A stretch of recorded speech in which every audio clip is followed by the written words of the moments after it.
हम सब ने कभी ना कभी कुछ नया सीखने की कोशिश तो की ही है ना? जैसे कि गिटार बजाना, कोई नई भाषा सीखना या शायद कोडिंग। लेकिन होता क्या है, कुछ दिनों या हफ्तों बाद जोश ठंडा पड़ जाता है। ये एक बहुत ही आम कहानी है और आज हम इसी कहानी को बदलने का एक बहुत ही पावरफुल तरीका जानने वाले हैं। ये लाइन कितनी सच है ना?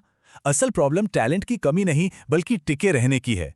हम में से ज्यादातर लोग इसलिए हार नहीं मानते कि वो कर नहीं सकते, बल्कि इसलिए कि वो बहुत जल्दी छोड़ देते हैं। और यही सोच आज की हमारी पूरी बातचीत का सेंटर पॉइंट है।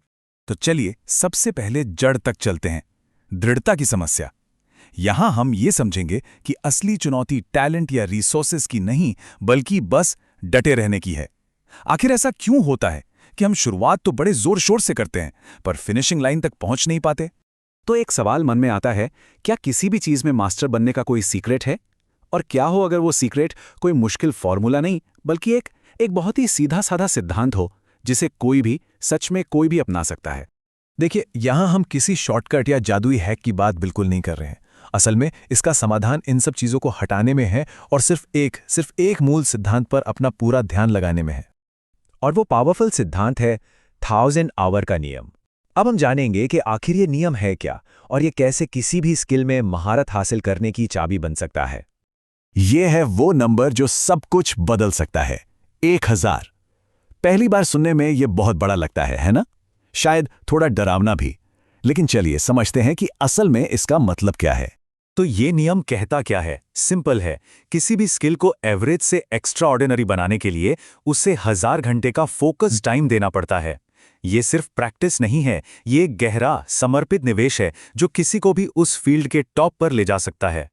ठीक है, तो 1000 घंटे सुनने में तो अच्छा लगता है, पर ये होगा कैसे? अभी भी ये नंबर थोड़ा बड़ा लग रहा है, सही कहा ना? तो अब सबसे जरूरी सवाल ये है कि इस बड़े से लक्ष्य को छोटे मैनेजेबल टुकड़ों में कैसे तोड़ा जाए। आइए देखते हैं।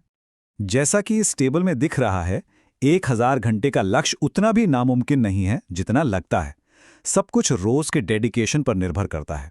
अगर कोई दिन में 8 घंटे भी लगाता है तो लगभग 4 महीनों में ये लक्ष्य हासिल किया जा सकता है। यहां सबसे जरूरी बात स्पीड नहीं, बल्कि कंसिस्टेंसी है।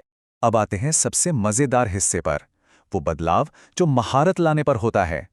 जब कोई सच में 1000 घंटे किसी चीज को दे देता है तो आखिर होता क्या है?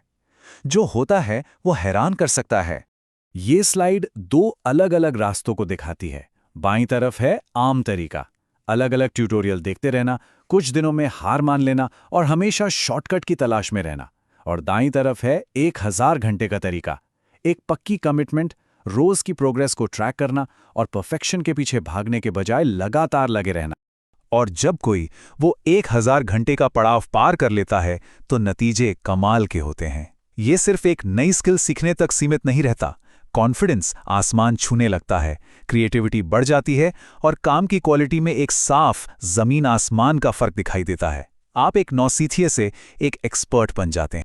तो अब जब ये सिद्धांत और इसके फायदे समझ आ गए हैं, तो अब बारी है एक्शन लेने की।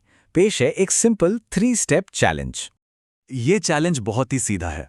स्टेप 1, कोई एक स्किल चुने जिसमें सच में महारत हासिल करनी है।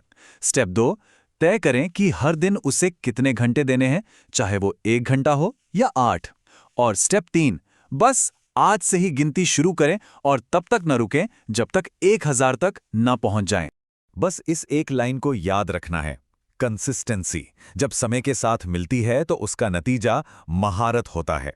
ये एक बहुत ही सिंपल लेकिन उतना ही पावरफुल फॉर्मूला है। तो अब आखिर में सवाल बस एक है, वो कौन सी स्किल है जिसे पहला घंटा दिया जाएगा? सोचिए, क्योंकि वो 1000 घंटे का सफर आज इसी पल से शुरू हो सकता है।